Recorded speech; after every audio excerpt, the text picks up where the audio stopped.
नहमदुहु व नशहदु व नसल्ली अला रसूलिहिल करीम अम्मा बाद फ़अऊज़ु बिल्लाहि मिनश शैतानिर रजीम बिस्मिल्लाहिर रहमानिर रहीम रब्बी इश्रह ली सदरी व यस्सिर ली अमरी वहलुल उक़दतम मिन लिसानी यफ़क़हू क़ौली रब्बी ज़िदनी इल्मा रब्बी यस्सिर व ला तुअस्सिर व तम्मिम बिल खैर व बिक नस्तईन अल्लाहुम्मा फ़क़िहना बिद्दीन अल्लाहुम्मा अरिनल हक़्क़ हक़्क़न वरज़ुक़ना इत्तिबाअहू वालिल बातिल बातिलन वरज़ुक़ना इज्तिनाबहू आमीन सुम्मा आमीन। अस्सलामु अलैकुम वरहमतुल्लाहि वबरकातुहू।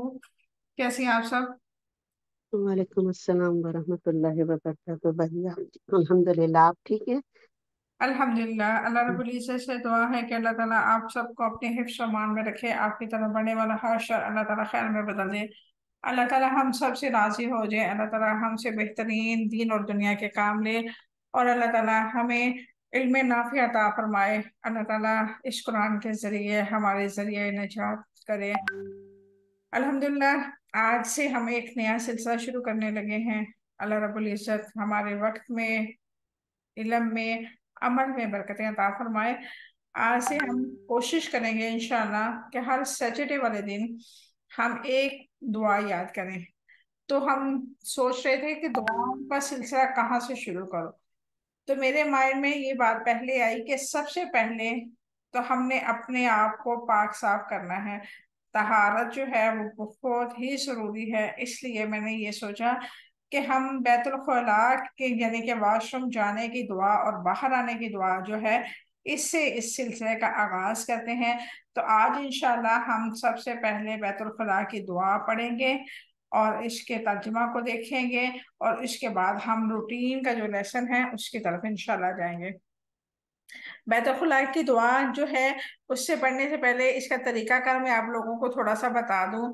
जब भी हमने वॉशरूम में जाना है तो हमारा बायां पाँव जो है वो पहले अंदर होगा। हमने बाहर खड़े होकर दरवाजे के बाहर, अंदर इंटर होके दुआ नहीं पढ़नी, बाहर दरवाजे से बाहर ही हमने आ, इस दुआ को पढ़ना है। और बाद में बायां पाँव हमने अपने वॉशरूम में रखना है, और उसके बाद हमने अपनी क़ज़ाए हाजत को पूरा करना है। और जब बाहर निकलना है हमने, तो हमने अपना दायां पाँव यानी कि गंदगी में दाखिल होने के लिए पहले लेफ्ट पाँव को एंटर करना है अंदर, और जब आपने बाहर निकलना तो फिर राइट जो आपका पाँव है उसको आपने बाहर रखना। ठीक है, तो दुआ पहले सबसे पढ़ते हैं। बिस्मिल्लाहि अल्लाहुम्मा इन्नी अऊज़ु बिका मिनल खुबुसि वल खबाइस। ऐ अल्लाह, अल्लाह के नाम से, ऐ अल्लाह मैं तेरी पनाह में आता हूँ खबीस और खबीसों से, यानी कि खबीस जिन्नों और जिन्नों से। कहीं जगह पे है खबीस शयातीन और खबीस शयातीन से, यानी कि मुज़क्कर और मुअन्नस दोनों से। और जब बाहर निकलना है तो हमने पढ़ना है गुफराना का, ए अल्लाह मैं तेरी बख्शिश चाहता हूँ। ये थी हमारी दुआ। एक दफा फिर मैं आप लोगों को पढ़ देती हूँ। बिस्मिल्लाहि अल्लाहुम्मा इन्नी अऊज़ु बिका मिनल खुबुसि वल खबाइस। और जब बाहर निकलना है तो हमने पढ़ना है गुफराना का। तो अब हम जो है अपनी रूटीन के जो सिलसिला है उसकी तरफ बढ़ते हैं। आज इंशाल्लाह हमारी जो दो आयात हैं वो बहुत ही खूबसूरत हैं, और उसमें अल्लाह रब्बुल इज़्ज़त ने हमें खूबसूरत पैगाम दिया है। वो क्या है? इसमें तीन अहकामात हैं, बड़ी तवज्जो से सुनने वाले हैं।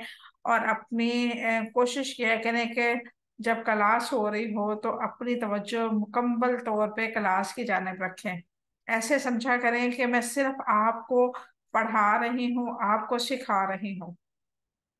आगाज करते हैं। आऊज़ु बिल्लाहि मिनश शैतानिर रजीम बिस्मिल्लाहिर रहमानिर रहीम।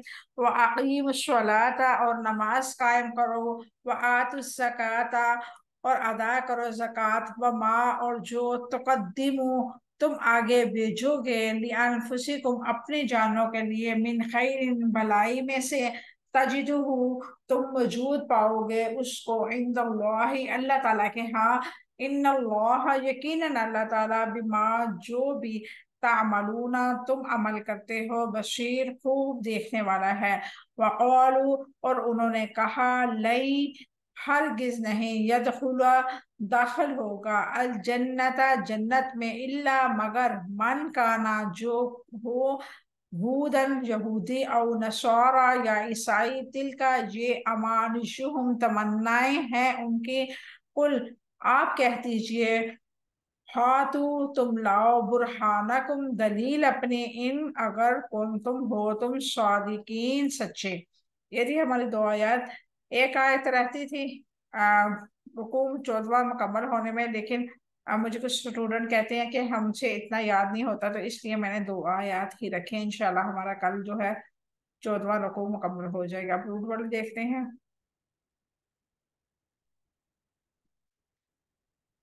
तुकद्दिमू तुम आगे भेजोगे, काफ दाल मीम इसका रूट वर्ड है। तजिदूहु तुम जरूर पाओगे, वाओ जीम दाल इसका रूट वर्ड है। यदखुला दाखिल हुआ, दाखलाम इसका रूट वर्ड है। हुदन यहूदी, हा वाओ दाल इसका रूट वर्ड है। अमानिशुहुम तमन्ना है उनकी, मीम नून या इसका रूट वर्ड है। हाँ तुम लाओ, हा या ता इसका रूट वर्ड है। बुरहाना तुम अपनी दलील, बाराहा इसका रूट वर्ड है। ये थे हमारे रूट वर्ड। अब मुख्तसर सी हम इंशाल्लाह इसकी तफसीर देखते हैं।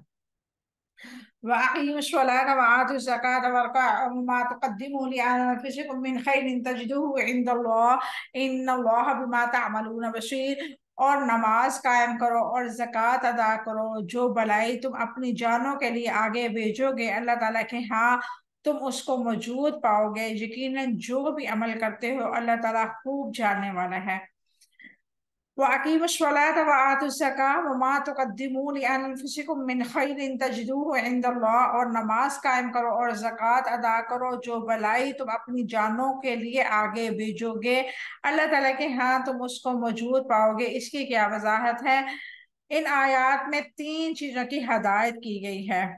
नमाज, ज़कात और नेकी के काम, खैर के काम, भलाई के काम। नमाज जो है रूह की ग़िज़ा होती है। नमाज जो है इंसान को अल्लाह के साथ तल्लक जो है उसका मजबूत करती है। और इंसान का जो दिल है वो नमाज की वजह से सुकून में आता है।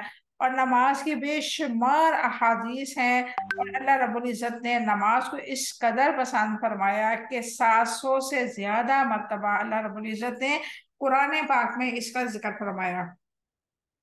ये अल्लाह सुब्हानहू व तआला के साथ बंदे का तल्लक को मजबूत बनाती है। जब इंसान अपनी तमाम दुनिया के काम मामूलात को छोड़ के अपने रब के सामने आजिज़ी के साथ झुक जाता है, तो इस बात का वो अपने दिल में अहद करके झुकता है कि ये मैं अपने रब की रजा के लिए उसको सजदा करने लगा हूँ। और ऐसे में अल्लाह रब्बुल इज़्ज़त इंसान का जो दिल है वो नरम कर देता है, उसमें बुग़्ज़ फसद की गुंजाइश नहीं रहती। और जो ज़कात है, ज़कात मोहताज व गनी के अंदर रिश्ता बनाती है, अखुवत का रिश्ता, भाईचारे का रिश्ता।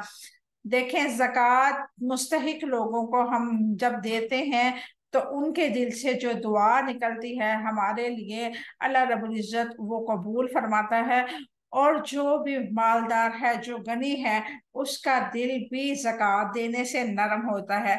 आप आजमा के देख लें, आप जब भी कभी सदका निकालेंगे, आप जब भी कभी अल्लाह के रास्ते में देंगे और अल्लाह रब्बुल इज़्ज़त उसको कबूल करेगा, तो आपके दिल में ख्वाहिश जागेगी कि अल्लाह मुझे तू और दे, अपने खजानों में से मैं तेरे बंदों पे और खर्च करूं।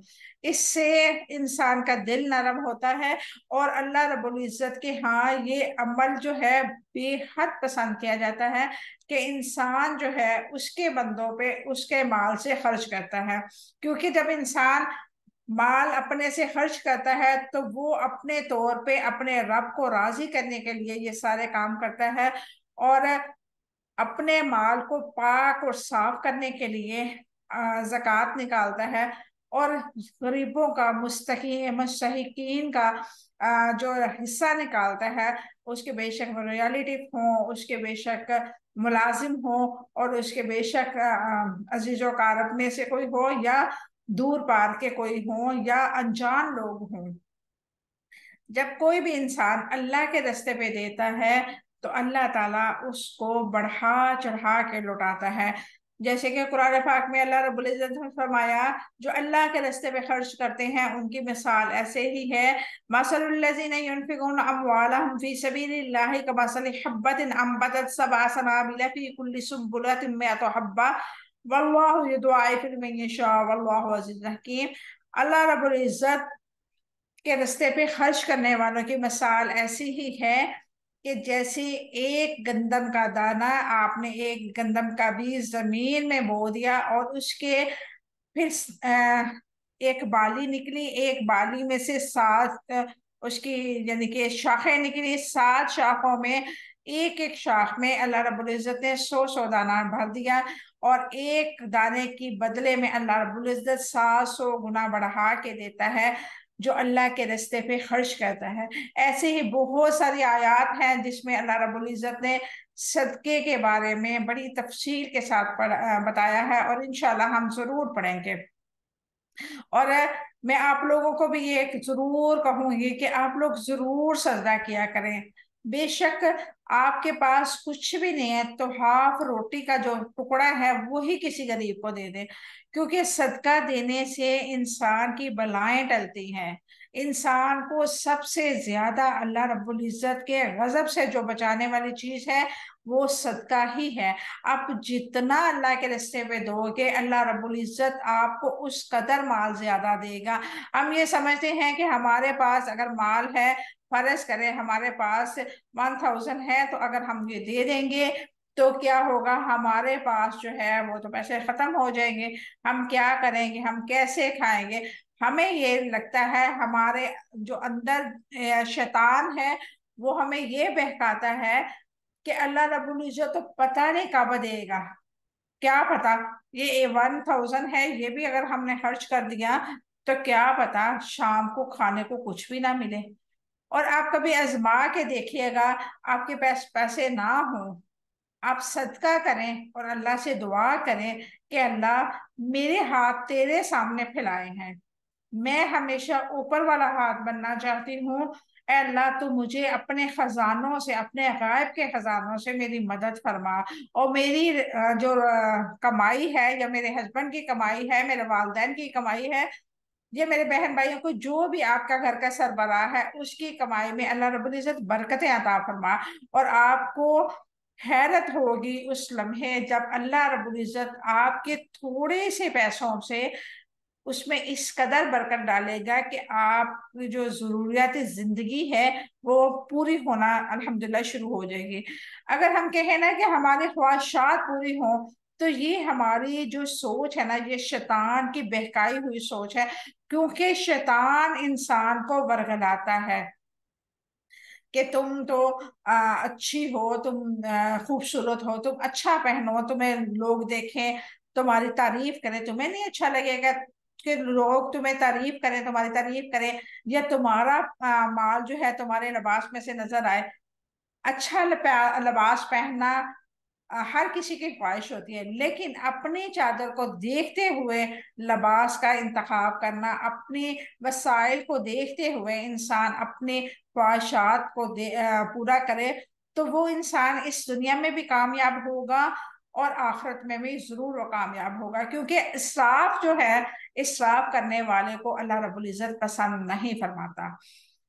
क्योंकि इंसान अगर अपनी ख्वाहिशात के पीछे लग जाए तो इंसान तो कभी भी राजी नहीं हो सकता, कभी भी राजी नहीं। मैंने कुछ दिन पहले एक डॉक्यूमेंट्री फिल्म देखी, उसमें एक चीज बताई गई जो मुझे बहुत अच्छी लगी, मैं आप लोगों से भी जरूर यहाँ पे शेयर करूंगी।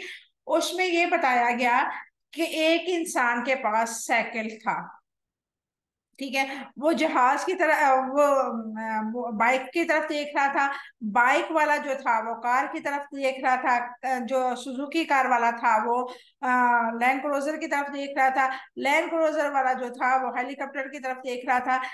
ऐसे ही करते करते वो यानी कि उनकी ख्वाहिशें बढ़ती गई ना, जिसके पास जितना आता गया उसकी ख्वाहिश बढ़ती गई। फिर उस साइकिल वाले ने अपने पास से चलते हुए एक मजदूर इंसान को देखा, उसकी नजर मजदूर पे पड़ी, जिसकी टांगे भी नहीं थी, बैसाखी के साथ चल रहा था, तो उसने अपने रब का शुक्र अदा किया कि या अल्लाह तेरा शुक्र है, तूने मुझे सही सालम बनाया हुआ है, मुझ में कोई भी ऐसी यानी कि माजूरी नहीं है जिससे मैं किसी का मोहताज हो सकूं। तो ये बताने का मकसद ये है कि इंसानी नफ्सियात जो है वो कभी भी राजी नहीं होती, कभी भी हमारा नफ्स हमसे मुतमईन नहीं होगा। हमें ये नहीं कहेगा कि हाँ जी ठीक है, बस अब आज के बाद हमने कोई ड्रेस नहीं लेना, कोई पार्टी नहीं करनी, कहीं जाना नहीं है, कुछ मतलब का एक्स्ट्रा चीजें ऑर्डर नहीं करनी, कुछ भी नहीं। हम कुछ भी देखते हैं ऑनलाइन तो हमारी जो है अंदर की हवस वो तड़पने लगती है कि हाय कितना प्यारा है ये ड्रेस, हाय कितनी प्यारी ज्वेलरी है, हाय कितने प्यारे सैंडल है, हाय कितने प्यारा बैग है। ये जो हाय है ना, ये हाय हमारे हमें डूबने के लिए काफी है। क्योंकि इंसान जब अपने आप को अल्लाह की रजा में राजी रखने की कोशिश करेगा तो उसके अंदर क्या पैदा होगी, ये हाय वाली जो फीलिंग है ये कभी नहीं आएगी। वह कहेगा कि अल्हम्दुलिल्लाह अला कुल्ली हाल, अल्लाह ताला ने मुझे जहां पे रखा हुआ है बहुत खूबसूरत रखा हुआ है, बहुत अच्छे तरीके से रखा है। अगर मेरे पास ब्रांड का सूट नहीं है, अगर मेरे पास ब्रांडी जूता नहीं है, तो क्या हुआ, मेरे पाँव नंगे तो नहीं है, अल्लाह का शुक्र है अल्लाह ने पाँव दिए हैं।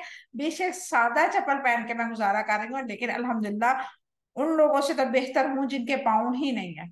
तो ये क्या है, ये अल्लाह रब्बुल इज्जत की तरफ से एक इंसान के अंदर ये नेमत होती है कि इंसान अपने आप को अल्लाह की रजा में, अल्लाह की तकसीम में खुश रखे। मैंने ऐसे लोग भी देखे हैं कि जिनके पास लाखों होता है, वो अल्लाह के रास्ते में खर्च नहीं करते। जब भी उनसे कभी बात हो तो वो कहते हैं हाँ हमने दे दिया था, फलां दिन को हमने दे दिया था, फलां साल को हमने दिया था, फलां गरीब आया था हमने उनको खाना खिला दिया। यानी कि उनका दिल जो है वो मुर्दा हो चुका होता है, वो अल्लाह के रास्ते में खर्च करना ही नहीं चाहते। तो ऐसी मालो दौलत का क्या फायदा।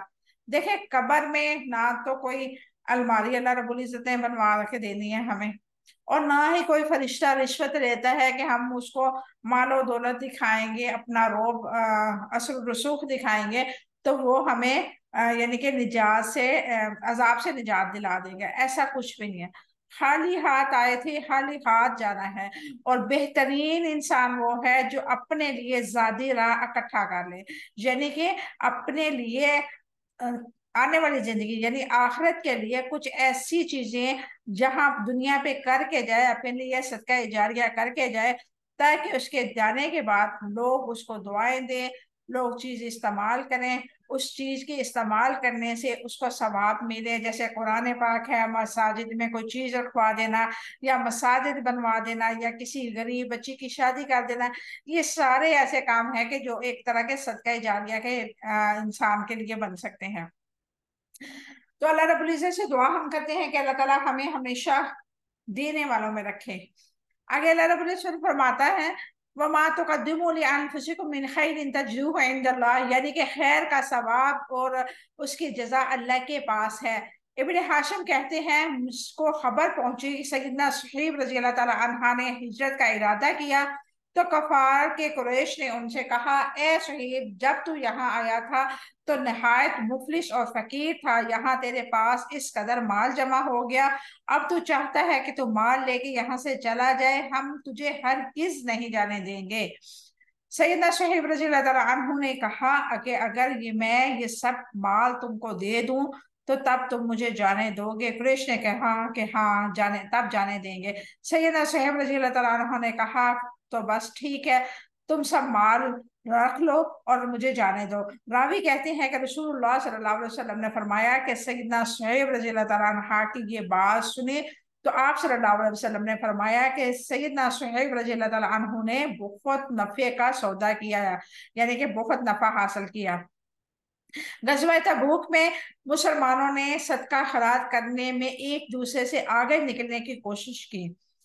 सैयदना उस्मान बिन अफ़ान रज़ियल्लाहु ताला अन्हु ने मुल्क शाम के लिए एक काफिला तैयार किया जिसमें पलान मकजाई की समेत 200 ऊंट थे और 200 अफीका तकरीबन 19.5 किलो चांदी थी।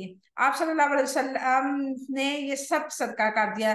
इसके बाद फिर 100 ऊंट पलान और कजावे के समेत सदका किया। इसके बाद 1000 दिनार तकरीबन 5.5 किलो सोने के सिक्के ले आए और उन्होंने नबी करीम सल्लल्लाहु अलैहि वसल्लम की आगोश में बखेर दिया। रसूलुल्लाह सल्लल्लाहु अलैहि वसल्लम ने उन्हें उल्टाते जाते और फरमाते जाते कि आज के बाद उस्मान रजी अल्लाह ताला अन्हा को जो भी उन्हें जरर नहीं होगा, जो भी करे उन्हें जरर नहीं होगा, यानी कि कुछ भी नुकसान नहीं होगा।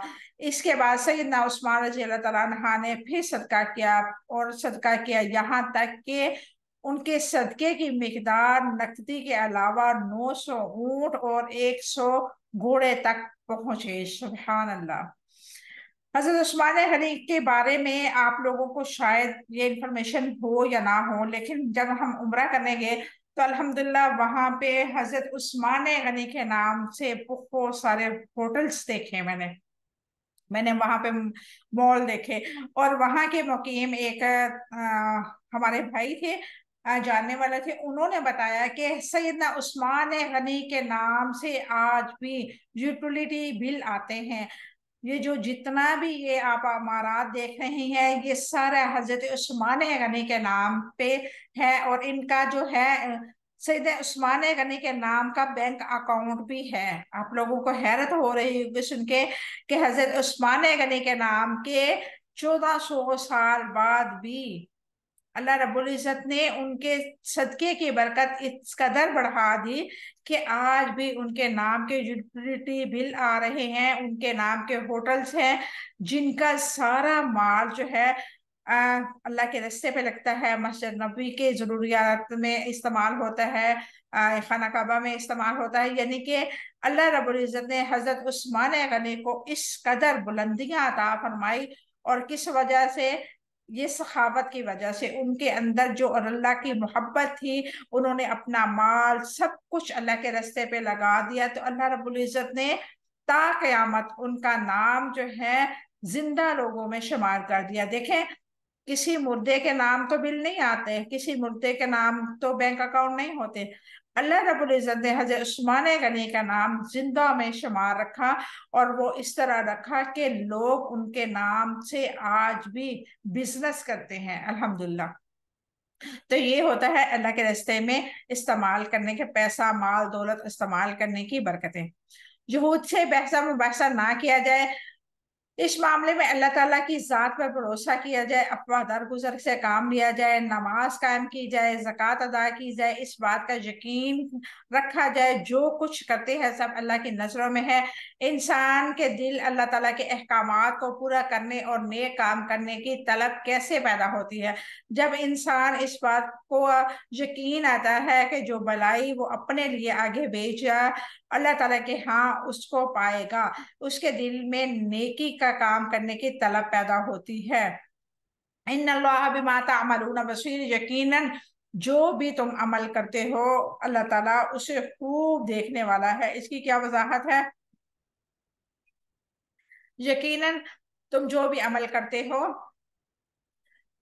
अल्लाह ताला उसको देखने वाला है। यकीनन तुम्हारा नमाज पढ़ना, ज़कात अदा करना, नेकी का काम करना अल्लाह ताला से छुपा हुआ नहीं है, अल्लाह ताला देखता है और इसका अजर देगा। वक़ाल लन यदखुलुल जन्नत इल्ला मन कान हूदन औ नसारा, और उन्होंने कहा कोई शख्स जन्नत में हरगिज नहीं दाखिल होगा मगर यहूदी और ईसाइयों के अलावा। अल्लाह ताला ने यहूदी और ईसाइयों के दावों का जिक्र किया। इस वक्त जन्नत में दाखिल नहीं होगा जब तक कि यहूदी ईसाई ना हो। उनके दावों के पीछे कोई अकली दलील या सबूत नहीं था, सिर्फ अकेले ही जन्नत के मुस्तहिक हैं। दिल का अमान यूं, ये उनकी तमन्ना है कि अल्लाह ताला यहूद की पैदा करदा उस गलत फहमी है कि जन्नत यहूदी और ईसाइयों के है का क्या जवाब दिया। अल्लाह ताला ने नाहक की तमन्ना रखते हैं जो कि सही नहीं है। अल्लाह ताला पर नाहक की तमन्ना रखते हैं जो कि सही नहीं है। अल्लाह ताला ने इस गलत फहमी की वजाहत की कि जन्नत पर अपना हक समझना, तमन्ना रखना हकीकत नहीं है। किसी ग्रोह की वाबस्तगी किसी को जन्नत का मुस्तहिक नहीं बना सकती। जन्नत का फैसला इंसान के अपने अमाल की बुनियाद पर किया जाएगा, किसी खास ग्रोह के तलक के बुनियाद पर नहीं। क्या मुसलमानों में कुछ लोग ऐसे हैं जो हमारे कहते हैं कि जन्नत हमारे फिरके के लिए है। आज भी हमारे यहाँ मुसलमानों में बहुत सारे ऐसे फिरके हैं जिनको ये गलत फहमी है कि जो जन्नत में है ना, सिर्फ हम जाएंगे, बकाया सारे काफर, फलां काफर, ये काफर, वहाबी काफर, सुन्नी काफर, शिया काफर, फलां काफर का फलां काफर, सिर्फ हमारी जमात जो है वो जन्नत में जाएगी। तो अल्लाह रब्बुल इज्जत ने क्या फरमाया, कुल हातू बुरहानकुम इन कुंतुम सादिकीन, अगर आप कह दें, अगर आप अपनी दलील लाते हो, अगर तुम सच्चे हो, यानी कि तुम्हारे पास कोई दलील है जो तुम दावा करते हो कि जन्नत हमारे लिए है। अल्लाह ताला ने इनको चैलेंज किया है कि अगर तुम्हारे दावे सच्चे हैं कि जन्नत में दाखिल होना तुम्हारे लिए खास है तो दलील लाओ। और यही बात आज के लोग भी अक्सर करते हैं कि हमारा जो फिरका है, हमारा फिरका जो है, हमारे इमाम जो है, हमारे जो क्या कहते हैं उसको, बड़े इमाम कह लें या उलमा कह लें या हमारे पीर कह लें, हमारे मुर्शिद कह लें, उन्होंने हमें ये बताया है। वो ये नहीं कहते कि कुरान में क्या है, वो कहते हैं कि हमारे पीर कहते हैं कि आप हमें फॉलो करो, क़यामत वाले दिन हम आपको बख्शवा लेंगे। अस्तगफिरुल्लाह। अल्लाह रब्बुल इज्जत इन सबको हदायत दे और अल्लाह ताला हमारे लिए भी हदायत के दरवाजे खोल दे। ये थी हमारी आज की आयात दो, और अल्हम्दुलिल्लाह इससे हमें बहुत कुछ अल्हम्दुलिल्लाह सीखने को मिला। अल्लाह रब्बुल इज्जत से दुआ है कि अल्लाह ताला हमें देने वालों में हमेशा बनाए रखे, हमारा हाथ जो है ऊपर वाले में रखे, ना कि हम किसी के मुख्ताज हों। अल्लाह ताला हमें हर किस्म की मुख्ताजी से बचा के रखे। अल्लाह ताला हमारे लिए इस दुनिया में भी और आखिरत में भी बेहतरीन जजा रखे और हमें नेक अमल करने की, साले अमल करने की तौफीक अता फरमाए। अल्लाह रब्बुल इज्जत हमें इल्म नाफिअ अता फरमाए। आमीन सुम्मा आमीन। व आखिर दावाना अल्हम्दुलिल्लाहि रब्बिल आलमीन। सुब्हान रब्बिका रब्बिल इज्जति अम्मा यसिफून व सलामुन अलल मुरसलीन वल्हम्दुलिल्लाहि रब्बिल आलमीन। अस्सलामु अलैकुम व रहमतुल्लाहि व बरकातुहू।